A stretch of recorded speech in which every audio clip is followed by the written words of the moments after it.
သူထက်အောင်မြင်သောသူဆိုတဲ့ချင်းပါနော်ဒီချင်း solo ကိုဘယ်လိုတည်လဲဆိုတာကျွန်တော်တို့နီးစပ်ဆုံးပေါ့နော်ကျွန်တော်လေ့လာကြမှာပေါ့နော်ကျွန်တော်တို့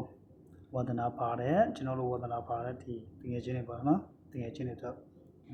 ညဝေချင်းဖြစ်တယ်ဆိုတော့ဘယ်နေ့ကျွန်တော်စမလဲဆိုရင်ဒီလိုပေါ့နော်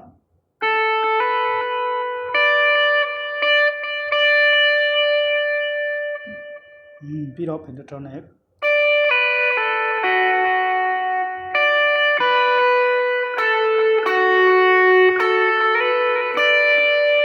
နော်ညနေ sorry ညနေဒီထိတစ်ဖြတ်ပါနော်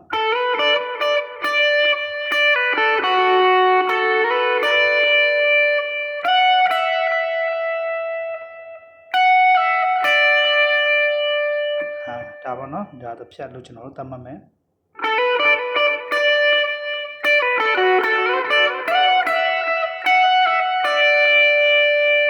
ဒါတစ်ဖြတ်လို့ကျွန်တော်သတ်မှတ်မယ်ပြီးတော့နောက်တစ်ခုကကျတော့ညနေပြန်စမယ်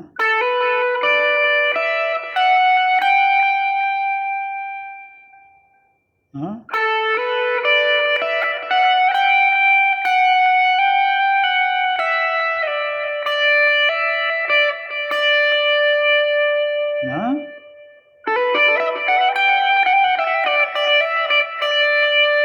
အဲ့လိုတော့မဟုတ်နော်အများဆိုရင်တော့ပြီးတော့နောက်တစ်ခုကကျတော့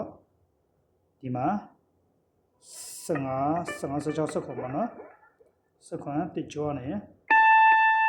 ဒီတော့14ထိပေါ့နော်14ကိုပြန်သွားမယ်နော်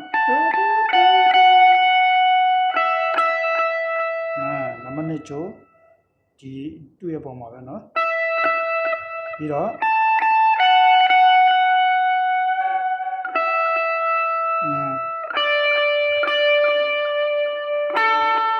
ပြီးတော့နံပါတ်3ကျော်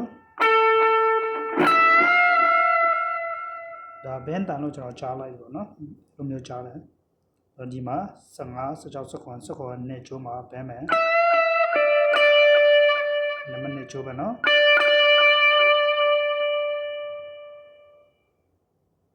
ပြီးတော့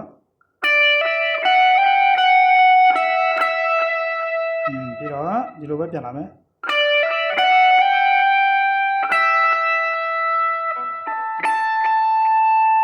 ပြီးပြီနော်ကျွန်တော်ကတော့ဒီလိုမျိုးကြားတယ်ဆိုတော့ဒါတွေကိုကျွန်တော်တို့အမြန်သိကြည့်မယ်ဆိုရင်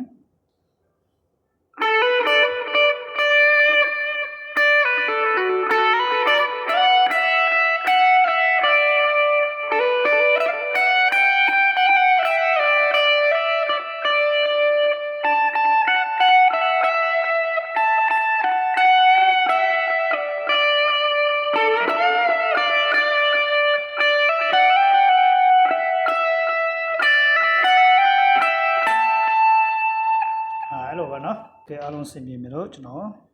ယုံကြည်တယ်ဆိုတော့ God bless you